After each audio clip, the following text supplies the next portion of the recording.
talking Haiti, of course, is still the #1 story around the world. Big intervention from the president of Senegal yesterday. He says, look, the Haitians are descendants of Africans who were enslaved hundreds of years ago. You have the right to come back to Africa. We will give you land and we will give you resources if you want to come back. He says, we're serious. This is extraordinary. Will people take up that offer? That's the question. We will speak to an African affairs analyst, Ayo Johnson, very shortly indeed. So think about it. We get back to the news, of course. This is something serious things you won't see in your newspapers, but it is of great interest to people who are following Haiti from a different perspective than the normal UK one. Let's speak to Ayo Johnson, who comments on African affairs. He's on the line. Ayo, good morning. Good morning, Henry. What do you think of that first base? What do you think? Well, I think it's a wonderful gesture. I mean, clearly, President Wade is trying to capitalize on the opportunity of the publicity that he will get from such a statement. But he's got to be very careful, because who has he consulted with?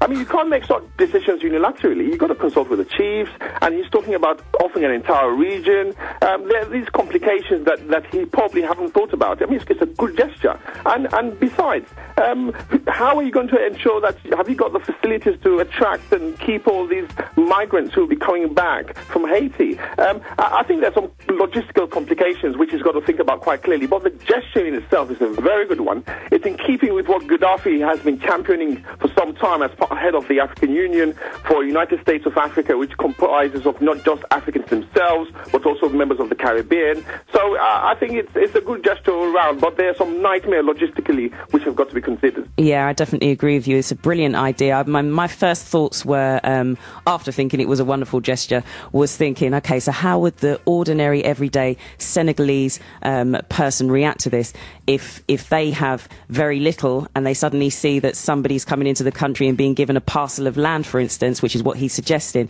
How would the ordinary people react? Well, in the past, if we were to look at how the world or Africa has treated those who've come back, especially Africans who've been away for some period of time, if we go back to slavery, when we had the exodus of free slaves coming back into Africa, they found a plot of land, a plot of location which was called Freetown in Sierra Leone, and that's where the first freed slaves were sent back to. And for those slaves that went back, you found out that they're predominantly found purely in the capital up until today. So that integration that we've always been wishing for has happened to an extent, but not fully. And in fact, when you think about the traditional leaders and the traditional indigenous Sierra Leoneans in that country, who you would find in the provinces, up until today, it's very difficult for those who came 150 odd years ago, who are predominantly in the capital, to be able to buy land in the provinces, because the chiefs would still not allow that. So you've got these integration issues which are deep-seated and very difficult to address, but the general theme of it coming back together is a good one. Let me give people the quote from the president's spokesman. He says, Senegal is ready to offer them parcels of land, even in an entire region. It all depends on how many Haitians come. If it's just a few individuals, then we will likely offer them housing or small pieces of land. If they come en masse, we are ready to give them a region. Well, President Wade is a very honest man, a very careful man. He chooses his words very carefully, but it's in keeping with his nature. This is the person who came to power in 2000. He's been re-elected in 2007. Senegal is considered to one of the most peaceful areas of Africa.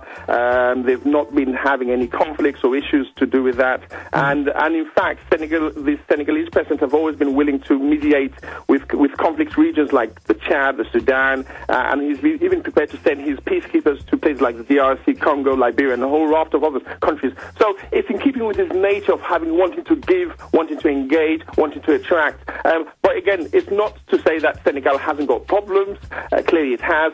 The Haitians have even larger problems, and if there's got to be an exodus of people, I see nothing wrong with that. But again, he's got to look at it logistically. He's got to think about who he's going to consult with, how are the local traditional chiefs going to accept it, and very much so, how are a country which is predominantly a Muslim country, you've got a large percentage of the population which are Muslim, how are they going to accept back with people who are coming back with the traditional faith. Don't forget that Haitians actually believe tremendously on the traditional faith of Africa, which is to do with voodoo. And again, I'm not sure how it would all gel in within the community. Well, let's wait and see whether or not this idea has legs and if people take it up. Ayo Johnson, commentator on African affairs, thank you very much indeed for joining us on the Colourful Breakfast Show. It's just gone 8:30.